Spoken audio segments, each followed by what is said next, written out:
Okay, I've been mentioning for months I was going to do a video on my 1015Y onions, but there really isn't much to say. I bought 100 1015Y onions and planted them, and I got 1015Y onions to grow. And these onions, I followed the instructions, just put them barely under the ground, spaced them as they were supposed to, and they have turned out great. I mean, they are just huge. You can see I planted these in April, okay, and these are just big, beautiful onions here. And what I noticed is the ones that got the least amount of sun are the smallest onions. So it's important. Something was growing over this. My wife had spinach growing in here, and the spinach just kind of came over and kind of covered the onions, some of the onions, and those onions are the ones that did not grow as well. So onions like lots of sun. The reason why this is called, I don't know if you can see that, the 1015 is because the person who came up with this onion, that's the planting date wherever they were, it was October 15th is when you're supposed to plant them in that location.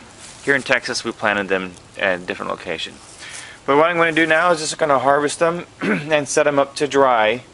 I got the idea of braiding these together, sort of like garlic, and then letting them dry. I understand it's supposed to dry for a long time.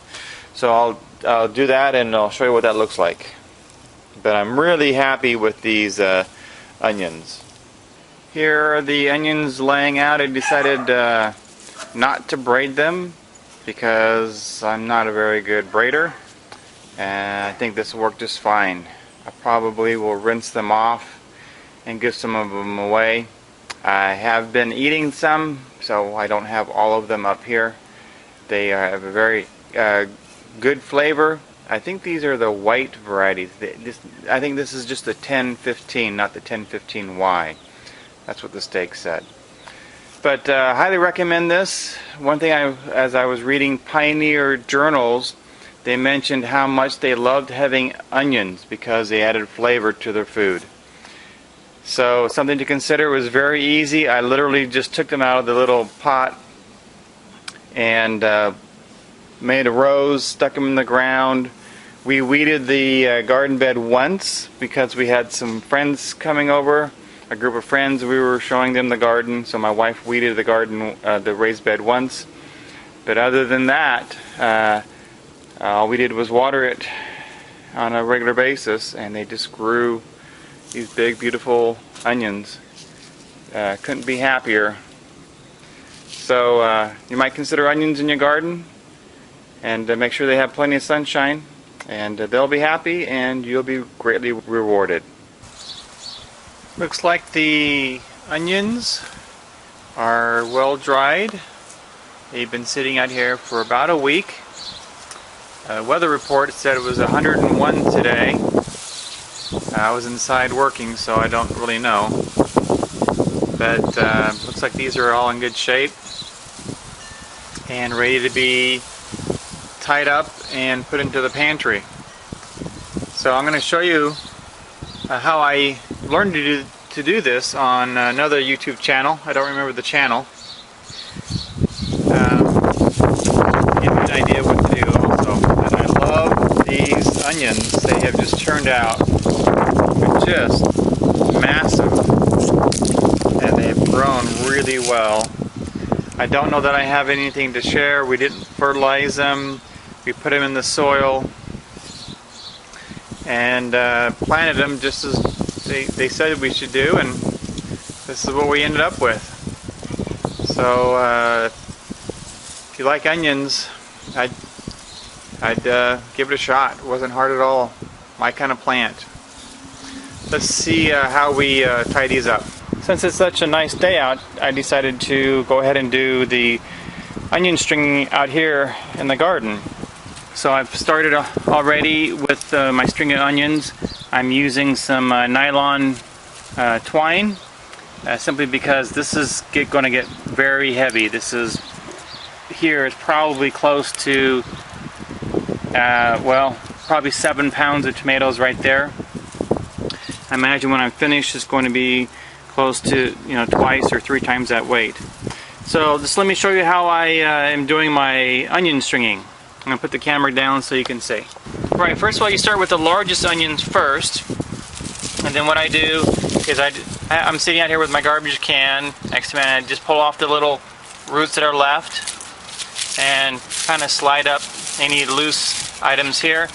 Then I put the whatever the part this is in my hand, and about that length is what I cut off. So about 4 finger widths. I cut that off, put that in the garbage can.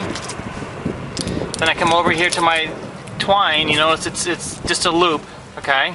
That also adds to the strength. I just put it around the loop. I go inside with the onion pointing up. Go the inside. Hope you can see this. And then I go around the other side. Let me do this again. First of all, what I do is, this has a tendency to twist, so I kind of open this up here, so it opens up the slot down here. I bring my onion, with the onion up on the top, I bring it around both of them, and then inside once, and then around the other side once. So it looks like that. And then I look for the next spot. I bring the onion down, and I push this down as far as I can, and that leaves a nice air space in between the onions, so they can continue to dry and air can circulate around them, and then this will just continue to stack up. Right now, this is what we have, and should go up quite a bit more. So that's the onion harvest and the stringing. Well, I've got the leftovers from the onions in my composting bin that I built. This is a great composting bin. I think I have another video on it called The Secret to My Gardening Success or something like that. Anyway, built this for about $100 with some fence posting. Fence boards, and I've got it so it can slide. You can slide these in and out, so it makes it easy to shovel in and shovel out. I've done that many times already. But anyway, so get that in the composting pile. Now let's take a look at the onions. I'm told that the onions should be very dry before you put them in the house, in the pantry. I don't know how dry means. I heard maybe 2 weeks out in the sun, but 2 weeks in the sun in one environment may be like a day in sun in another environment. So if you have any recommendations on how dry these onions need to be, please comment below. I noticed that when I was cutting the stalks off, that some of them were they weren't dry. They still had some moisture in them. I don't know if that's good or bad. So I thought I'd let these sit out here for a few more days. Here we go. This is my onion harvest all strapped up, minus probably about half a dozen of my biggest onions that I gave to some neighbors and friends and family. So I'd like to see how well you can guess what this weighs. Took about 6 feet of garden space. Got about, here probably about 60 or so onions, 70 maybe. So any guesses on what it weighs? I'll go ahead and put the weight down in the description box. But before you look, see what you guess it would weigh. You might even enter it into the comment box, and then let's see if you thought it was more or less. So anyway, I thought this was a very good project. I really enjoyed it. It was fun watching the onions grow, and it's going to be great eating the onions in stews and whatever else that salads my wife uses them for. This is LDS Prepper out.